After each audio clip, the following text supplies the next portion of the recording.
कहानी की शुरुआत एक छोटे से गांव से होती है जहां सूरज की पहली किरणों के साथ नीला आसमान और हरे भरे खेतों की सुंदरता निखर कर आती है। यहीं पर रहते थे आर्यन और सिया, बचपन के दोस्त जो एक दूसरे को अपनी जान से भी ज़्यादा चाहते थे। आर्यन के लिए सिया उसकी दुनिया थी और सिया के लिए आर्यन उसकी खुशियों का खजाना। एक दिन जब आर्यन और सिया गांव के पास के एक पुराने पीपल के पेड़ के नीचे बैठे थे, सिया ने आर्यन से पूछा, क्या तुम मुझे हमेशा ऐसे ही प्यार करोगे? आर्यन ने मुस्कुराते हुए कहा, सिया, मेरा प्यार तुम्हारे लिए अनंत है, ये कभी खत्म नहीं होगा। सिया के चेहरे पर मुस्कान छा गई और दोनों ने उस पल को मन ही मन सजो लिया। यह उन दोनों में से एक था जब उन्हें पता भी नहीं था कि उनकी जिंदगी एक बनने जा रही है। जैसे जैसे दिन बीतते गए उनके प्यार की गहराई बढ़ती ही गई, परंतु हर प्रेम कहानी की तरह उनकी कहानी में भी एक मोड़ आया। आर्यन के पिता ने उसे शहर जाकर पढ़ाई करने का फैसला किया। आर्यन के लिए यह कठिन समय था, लेकिन उसने सिया से वादा किया कि वह जल्द ही लौट आएगा। यह वादा उनके रिश्ते का एक अहम हिस्सा बन गया और आरंभ बन गया। आर्यन के जाने के बाद सिया हर रोज उस पीपल के पेड़ के नीचे बैठकर उसकी राह देखती रही। वह दिन रात बस आर्यन के वापसी का इंतजार करती थी। उसने अपने दिल से कभी भी दूर होने की कल्पना नहीं की, लेकिन हर गुजरते दिन के साथ उसकी आंखों की चमक कम होती जाती थी। शहर में आर्यन ने अपनी पढ़ाई में खुद को व्यस्त कर लिया, लेकिन उसकी आत्मा का एक हिस्सा हमेशा सिया के साथ गांव में ही था। वह हर रोज उसे पत्र लिखता, लेकिन दिन जवाब नहीं आया तो उसने सोचा कि सिया नाराज हो गई है। लेकिन वह नहीं जानता था कि सिया के जीवन में एक तूफान आने वाला है। यह तूफान उनके प्यार को और भी गहरा बना देगा। गांव में सिया के माता पिता ने उसकी शादी तय कर दी थी। सिया ने बहुत ही विरोध किया, लेकिन परिवार के दबाव में आकर उसने अपने प्यार का बलिदान दे दिया। आर्यन को यह खबर बाद में मिली जब वह गांव लौटने की तैयारी कर रहा था। उसके लिए यह एक मरने की तरह था जिसे कभी भी लिखना नहीं चाहता था। उसने महसूस किया कि उसकी जिंदगी सबकी सबसे बड़ी खुशी उससे दूर होती जा रही है। आर्यन ने गांव पहुंचकर देखा कि सिया की शादी हो चुकी है। उसने सिया से मिलने की कोशिश की, लेकिन सब व्यर्थ था। वह पीपल के पेड़ के नीचे बैठकर रोया जहां उन्होंने अपनी अनगिनत यादें बनाई थी। वह स्थान था जो उनकी मूक का गवाह बन गया था। समय बीता गया, लेकिन आर्यन का प्यार कभी भी कम नहीं हुआ। वह अक्सर उस पीपल के पेड़ के पास जाता और अपनी अधूरी प्रेम कहानी को याद करता। सिया की यादें उसकी जिंदगी का हिस्सा बन चुकी थी।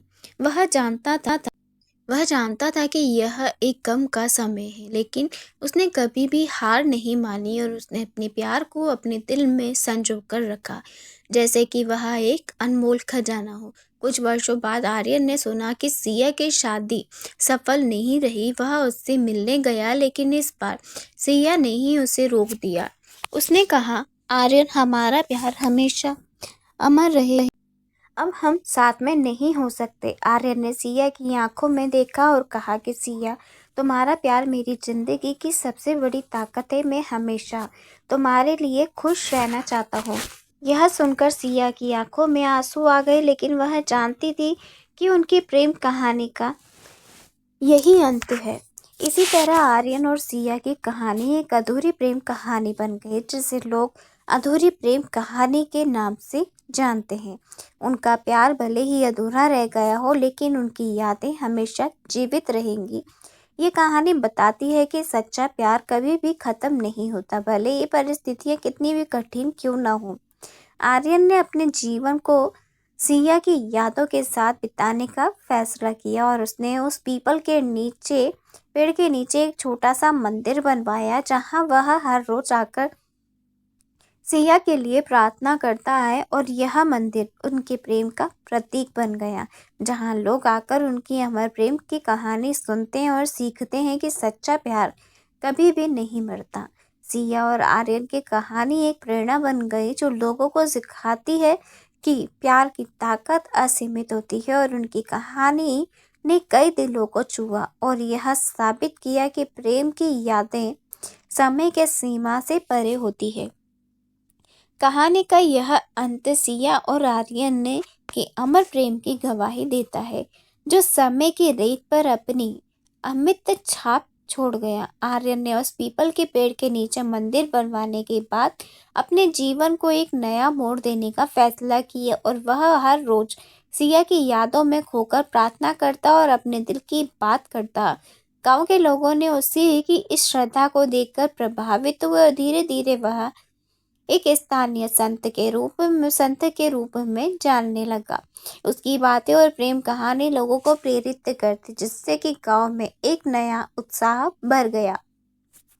एक दिन जब आर्यन मंदिर में बैठा था, गांव की एक युवा लड़की नंदिनी उसके पास आई और उसने आर्यन से कहा कि भाई, मैं आपकी कहानी सुन चुकी हूँ, यह सच में अद्भुत है। क्या आप मुझे अपने प्यार के बारे में बता सकते हैं? आर्यन ने नंदिनी को अपने और सिया की प्रेम कहानी सुनाई और उसने बताया कि कैसे उन्होंने बचपन से एक दूसरे को प्यार किया और कैसे परिस्थितियों ने उन्हें अलग कर दिया।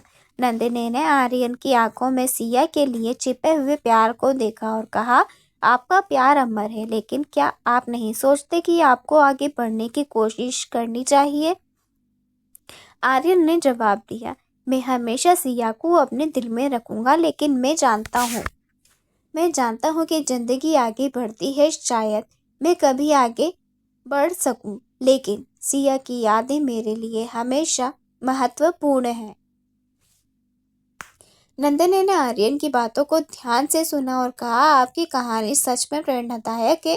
अगर आपको चाहे तो मैं आपकी मदद कर सकती हूँ। हम मिलकर के गांव में एक कार्यक्रम आयोजित कर सकते हैं, जहां लोग प्यार और ईमानदारी की ताकत के बारे में जान सके। आर्यन ने नंदिनी के प्रस्ताव पर एक विचार किया और उसने सोचा कि यह एक अच्छा विचार हो सकता है। अगर वह अपनी कहानी से दूसरों को प्रेरित कर सके तो शायद सिया की यादें और उस भी जीवित रहेंगी। इसी प्रकार उन्होंने गांव में प्यार का उत्सव आयोजित करने का निर्णय लिया। प्यार के उत्सव गांव में एक बड़ी ही घटना बन गया। आर्यन और नंदिनी ने मिलकर इसमें बड़े धूमधाम से मनाने की योजना बनाई और उन्होंने गांव के हर घर जाकर लोगों को आमंत्रित किया और उत्सव में गीत, नृत्य, प्रेम की कहानियां सुनाई जाने लगी। यह एक ऐसा मौका था जहां सभी ही ने प्यार की ताकत को महसूस किया, और उत्सव के दिन आर्यन ने सिया को याद में एक विशेष पूजा की और उसने सिया की पसंदीदा फूलों की माला बनाई और उसने मंदिर में चढ़ाया। उस दिन गांव के सभी ही लोग आर्यन की इस भावना को समझते हुए उनके साथ खड़े हुए। जब आर्यन अपनी कहानी फिर से सुनाई थी तो उसकी आंखों में आंसू आ गए। उसने कहा कि सच्चा प्यार कभी भी नहीं मरता, यह हमेशा ही दिलों को जीवित रखता है। उसके शब्दों के लिए दिलों को छू लिया और सभी ने उसके प्रति सम्मान व्यक्त किया। उत्सव के अंत में नंदिनी ने आर्यन से कहा कि आपकी कहानी ने मुझे सिखाया है कि प्यार की ताकत अद्भुत होती है, लेकिन क्या आप नहीं सोचते कि आगे बढ़ना ही महत्वपूर्ण है? आर्यन ने गहरी सांस ली और कहा कि हाँ, मैंने यह समझा है और मैं सिया को कभी नहीं भुला सकूंगा, लेकिन मुझे यह भी समझना होगा कि जिंदगी चलती रहती है। शायद कोई दिन मैं अपने दिल में से एक नई शुरुआत कर सकूं। समय बीतता गया और आर्यन ने धीरे धीरे नंदिनी के प्रति एक विशेष आकर्षण महसूस करना शुरू किया। नंदिनी की मासूमियत और उसका समर्पण उससे बहुत ही भाता, लेकिन आर्यन के दिल में हमेशा सिया का प्यार जीवित था। वह कभी भी सिया को नहीं भुला सका। कुछ महीनों के बाद में आर्यन और नंदिनी ने एक दूसरे के लिए अपने दिल की बात कहने का निर्णय लिया। एक शाम का समय था शाम को जब उन्होंने गांव के पुराने पीपल के पेड़ के नीचे बैठकर बातें की तो आर्यन ने कहा कि नंदिनी, तुमने मेरे जीवन में एक नई रोशनी लाई है और मैं तुम्हारे साथ आगे बढ़ना चाहता हूँ, लेकिन मैं सिया को कभी नहीं भूलूंगा। नंदिनी ने मुस्कुराते हुए कहा, मैं समझती हूँ आर्यन, सच्चा प्यार कभी खत्म नहीं होता। मैं चाहती हूँ कि तुम सिया की यादों को अपने दिल में रखो, लेकिन मुझे भी अपने प्यार का एक मौका दो। आर्य ने नंदिनी को देखा और उसने उसके हाथ को थाम लिया। उसने महसूस किया कि सच्चा प्यार निभाने के लिए कभी-कभी हमें अपने दिल की बात सुननी पड़ती है। उस पल उसने तय किया कि अब वह सिया की यादों के साथ साथ नंदिनी के प्यार को भी अपने दिल में जगह देगा। इस प्रकार आर्यन ने अपनी जिंदगी में एक नया अध्याय शुरू किया और उसने सिया की यादों को अपने साथ रखा, लेकिन नंदिनी के प्यार को भी अपने जीवन में स्वीकार किया। यह एक नई शुरुआत थी जहाँ सच्चे प्रेम की गहराई एक बार फिर से महसूस हुई। आर्यन की कहानी अब सिर्फ एक कहानी नहीं है, बल्कि यह एक प्रेरणा है बन गई है कि कैसे प्यार हमें आगे बढ़ाने की ताकत देता है। प्यार कभी भी खत्म नहीं होता, यह केवल एक नए रूपों में बदलता है। आर्यन ने अपनी जिंदगी को नई दिशा दी और यह साबित किया कि सच्चा प्यार हमेशा हमारे साथ रहता है, चाहे कैसे भी परिस्थितियां क्यों ना हो। कहानी पसंद आए तो चैनल को लाइक और सब्सक्राइब करना ना भूलें।